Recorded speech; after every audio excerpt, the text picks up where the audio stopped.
Hi, everybody, and welcome to Unit 7. Finally moving on from linear functions, which were lines, and now we're going to talk about quadratic functions, which make this U shape or upside down U shape. I figured I'd put these couple of pictures on there just to kind of show you where you might see it in real life. Not that Angry Birds is real life, but the path that the bird takes, that upside down U, that would be considered a quadratic function. Same with, let's say, a baseball game. All right, so regardless of where you're hitting the ball or where you're throwing the ball to, that upside down U shape or even a regular U shape is a quadratic function. And that's what we're going to learn about this unit. The first thing that we're going to do is talk about all the different things that you can find from the graph.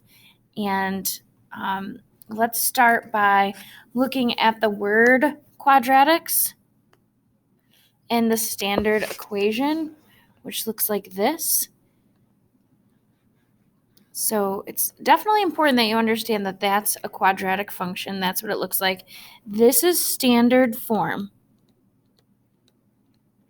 And we talked about this at the very beginning of the year. It goes x squared and then the x and then the constant.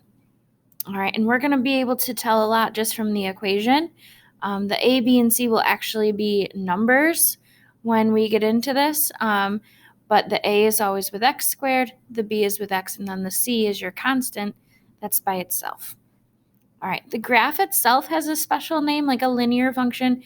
You see a straight line. These are this U shape or upside down U shape. Those are called a parabola. All right, now there's different things that we can tell about a parabola or just by looking at it.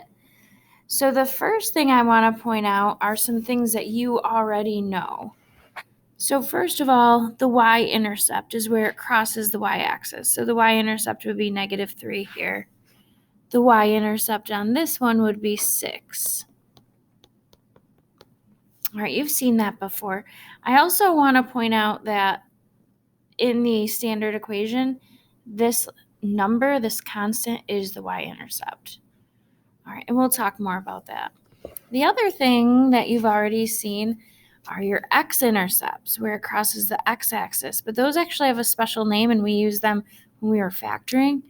Those are zeros, or you may hear them referred to as roots. So in this case, the zeros of the function where it has a height of 0, -1, and 3. Over here, the zeros are -3 and 1. Again, those are your x-intercepts or zeros. All right, a couple new terms you're going to see. The axis of symmetry and the vertex. The vertex is just a fancy name. Oh, sorry. Phone's ringing. Vertex is just a fancy name for the turning point. Noisy here today. Sometimes your turning point's at the top, sometimes it's at the bottom. So where it turns, that has a name of vertex, and you will absolutely want to know that, especially if you have a Regents exam. They love to ask about the vertex and the axis of symmetry. So in this case, the vertex would be the point 1, -4. On this one, your vertex would be the point -1, 8. All right.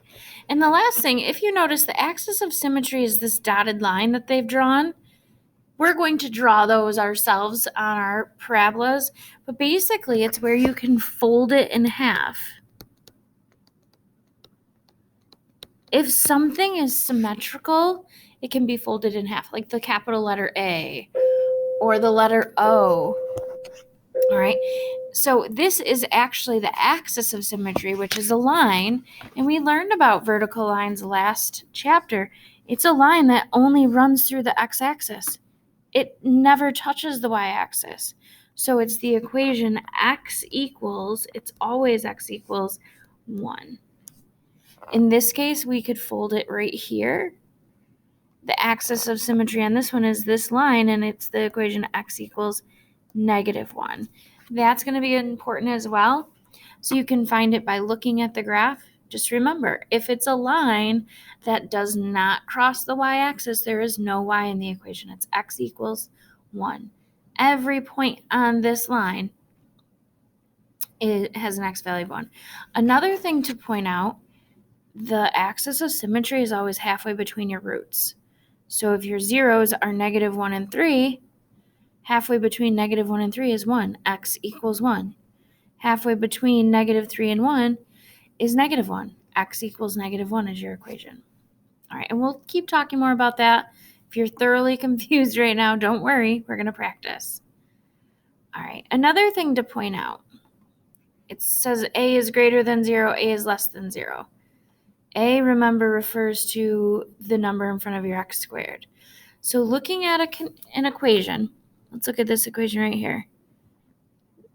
Since that's a 1, right, a would be 1.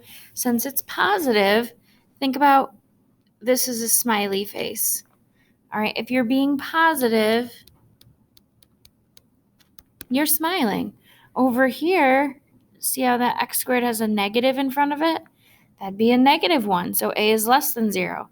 If you're being negative, think of frowning. So you can tell without even graphing, if the number in front of x squared is positive, it's going to open up like this. It's called concave up. And if it's negative, it's going to open down or concave down. If you can't remember that word concave, you can say opens up and opens down. All right, and you can see right here on this graph that the vertex is the point -3, 0. And it's at the bottom of the graph, so remember our min and max, it's a min. The min is 0. It doesn't go below 0. That's the lowest point of our graph. There is no max, right? If there's arrows, it goes on forever. You're not stopping this graph, so there would be no max there. Over here, when it is concave down, it does have a max. The topmost point of the graph, it gets up to 5 is the maximum value. But you can see that there's arrows on the bottom, so that means that there's no min. It goes on forever. We talked a little bit about that with functions. We'll keep practicing. And I do want to point out also, you can tell what the min and max are based on, if you know that your graph opens up and you know the vertex, it's always dealing with that y value in your vertex. All right, now let's find the axis of symmetry. Remember, axis is a line, and symmetry is where you can fold it in half. So if you were to draw an imaginary line, I should probably use a color that's going to show up, right? If I were to draw this imaginary line, every single point on the left would match up with every point on the right. That's your axis of symmetry. And it's a line, so you got to write the equation. It doesn't touch the y-axis. It's just x equals -3. You've got to have the x equals. On this one, here's the line where we could fold it in half. Again, that's your axis of symmetry. And again, it's just hitting the x-axis. It's not hitting the y, so there's no y. X equals 3.